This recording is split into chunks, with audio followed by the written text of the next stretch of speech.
While 40 million Californians suffer through unprecedented drought, one billionaire couple owns a massive share of the state's water system, seized in a series of secretive meetings 2 decades ago. That system was largely paid for by the very taxpayers whose water these billionaires hold hostage. Urban water systems are desperate for water, but in 2023, they'll receive just 5% of what they requested from the state. The Resnicks are the biggest farmers in California. As of 2007, they owned 4 San Francisco's worth of farmland, and nearly half of Americans buy at least one of their products. Their pistachios, their pomegranate juice, their mandarins, their flowers. It's all under one massive umbrella, the Wonderful Company, a privately owned company worth at least $5 billion. The majority owners, the Resnicks, are worth at least $8 billion. How were they able to take over such a large percentage of what should be a shared public resource? This is The Classroom from More Perfect Union, and today we're looking at how the Resnicks got rich. Linda is a former child actress, the daughter of Jack Harris, a successful movie distributor of the 1950s, most well known for The Blob. Starring Steve McQueen and a cast of exciting young people. At 19, she founded her own advertising agency. Stewart was born to a middle-class New Jersey family and started his first business, a janitorial service, in grad school. He eventually acquired American Protection Services, a burglar alarm and security company. Linda approached him about marketing services for the company, and they hit it off, not knowing that one day they'd work together to take over California's water. The lovebirds became business partners. They bought Teleflora, the flower delivery company, and the Franklin Mint, purveyors of inane little tchotchkes. Linda was the marketing person, and Stewart was in charge of business. As Linda told the LA Times in 1993, "I've always said that Stewart and I together make one perfect person, like little salt and pepper shakers." In the late 80s, they found their primary industry, agriculture. They got into the pistachio business. Linda said, "We've done more for the pistachio than anyone ever since it was planted in the Garden of Eden. My husband should be canonized for all the work he's done." They started branching into other products, almonds, pomegranates, citrus, wine, and acquiring more and more land to cover it, including some very important land in Kern County, which granted them water rights in the area. As the Resnicks were building their empire, the state of California was building new water infrastructure with taxpayer money.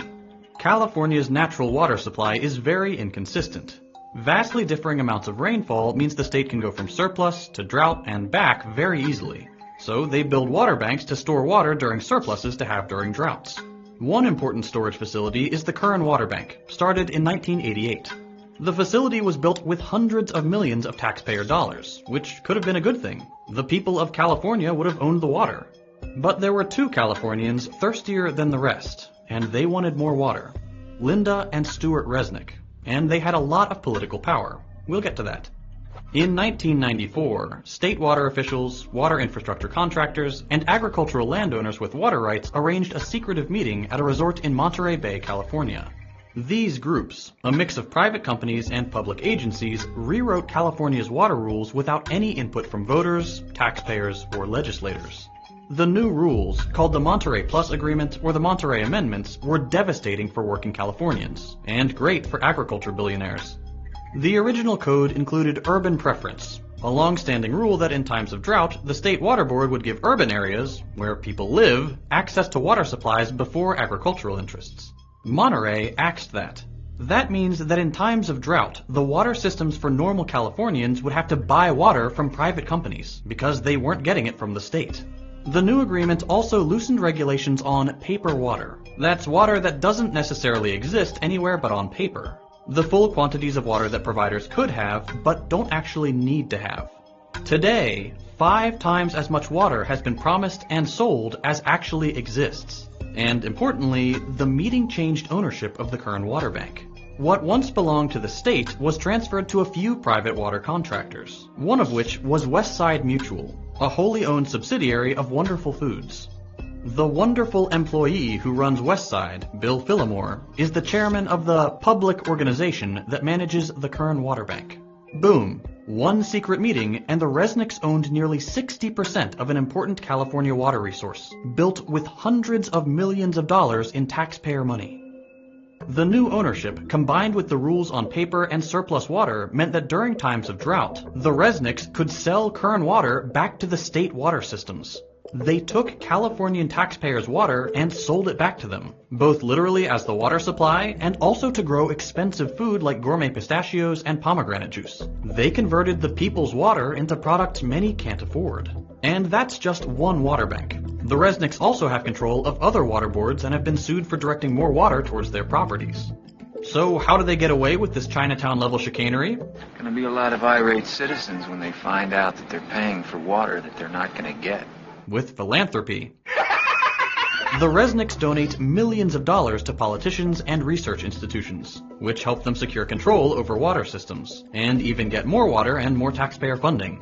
One important project is the proposed California Delta Tunnel, a taxpayer-funded project which would send water from Northern California to Central, where the Resnicks farms are. They've spent hundreds of thousands of dollars on state and federal legislation and politicians who support the tunnel project. But their favorite politician is Senator Dianne Feinstein. You come in here and you say it has to be my way or the highway. Chair of the Energy and Water Subcommittee. She's a close personal friend of the Resnicks, attending their holiday parties in Aspen and maintaining their financial interests. A quick look through the bills she sponsored shows several which would direct money to Kern-adjacent water projects.